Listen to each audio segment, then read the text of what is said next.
Okay, it's time to talk about the 2002 Best Animated Film Oscars nominees, winners, losers, and those that should have been nominated.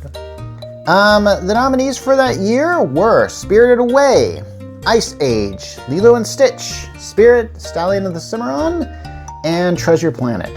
And the winner was Spirited Away. This might be a source of contention to a lot of people out there, but honestly, I didn't think Spirited Away deserved the win that year.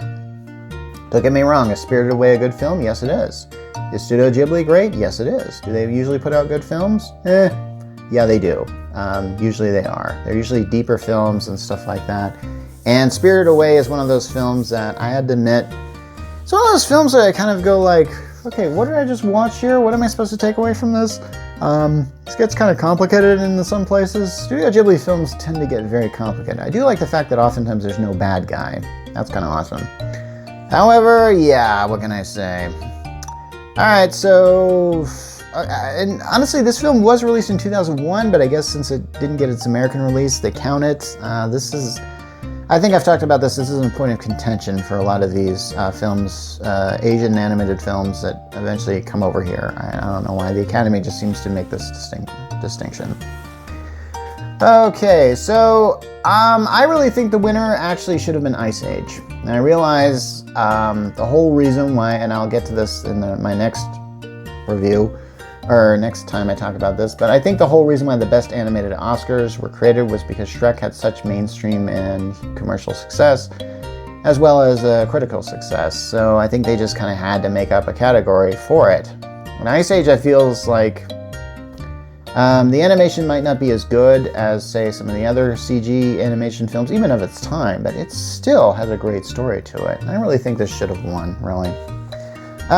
Yes, I think Lilo and Stitch is a great film. Do I think it should be live action? Of course not, but we're getting it anyway. There's a lot going on in this film that I think is really good. I think I like its sense of humor. This is one of those films that could have been very super big in its effects, and its story is huge and epic, and it's space opera, but it doesn't. But it's really about family, and that's what the film is really about. It's really about a relationship between this little girl and her little alien dog thing. And you know what? It's cute, and I still love it. So, now let's talk about Spirit, Stallion of the Cimarron. I know I saw it. I never saw it again. I don't know. It's a horse film. Not really any. There is dialogue in this film, and it's done by the humans. It does emphasize showing rather than telling, which I like. I like films that do this, sort of like the opening of WALL-E, or the recent animated film winner Flow, which has not a single line of dialogue. So yeah, maybe is it ahead of its time? Yeah, probably not. Matt Damon's on it. Anyway, so Treasure Planet, of course I really like Treasure Planet. Do I think it deserves to win the Oscar that year? I think Ice Age is just a better movie, okay? But I think Treasure Planet is an overlooked gem. I think that there is, the animation is beautiful, the story is also very good. It relies very well on its source material, although I think in the original Treasure Island book, I don't really think we're supposed to think that Silver is such a great character. That is, Silver does have some kind of redemption arc through it, but in the book he does not. He is a villain. But I think I like their take on it a lot better than the original book. And considering the original book is a classic, well, that speaks very highly of the film. Does the world that it has make sense? Not really, but I think that's kind of what I like about it. There's something really imaginative about it. So, yeah. Okay, so yeah, that's 5 animated films. Usually the first time they did with 3, and then usually every year after that it was just 3. So it must have been a great year for animation. What wasn't great was 8 Crazy Nights. Yeah, and Adam Sandler's little foray into animation just didn't really work, and still doesn't. For some reason his animated properties just never seem to get an Oscar nomination, although sometimes I think they should. This one, I've heard that this film was not good, and I've really never heard a positive review of this film, really. Most people say, like, this film absolutely sucks, and it's a bad representation of Hanukkah. It's probably the only Hanukkah film there really is, honestly.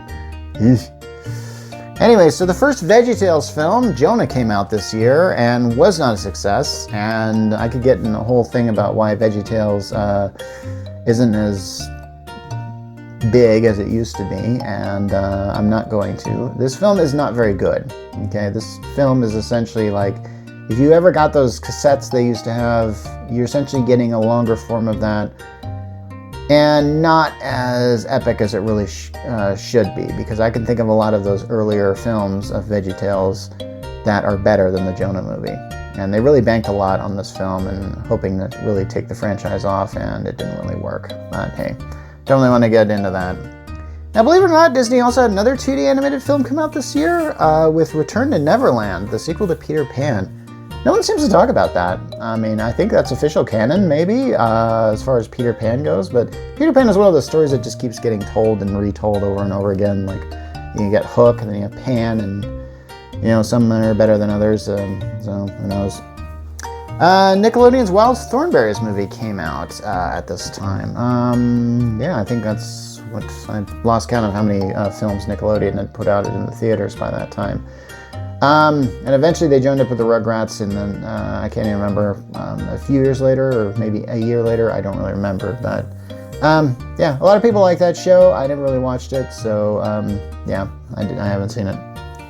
There's a film that came out from Studio Ghibli that, again, this gets kind of because iffy as far as like when it actually did come out, but I show that 2002, the film The Cat Returns came out. I've seen this film, and it is worth an Oscar nomination. This is a really fun film, and if you watch the American version, it has voices by Anne Hathaway, Carrie Elways, Peter Boyle, and it is it's just fun, okay? It really is. I don't know if there's a really deeper story to it, but I remember watching this and just thinking like, wow, this is kind of awesome. So yeah, that deserved a nomination. Anyway, join us next time where we're going to conclude our series by talking about the first year of the Best Animated Oscar nomination with 2001. Anyway, this is Mark Rollins in the Geek Church, signing off.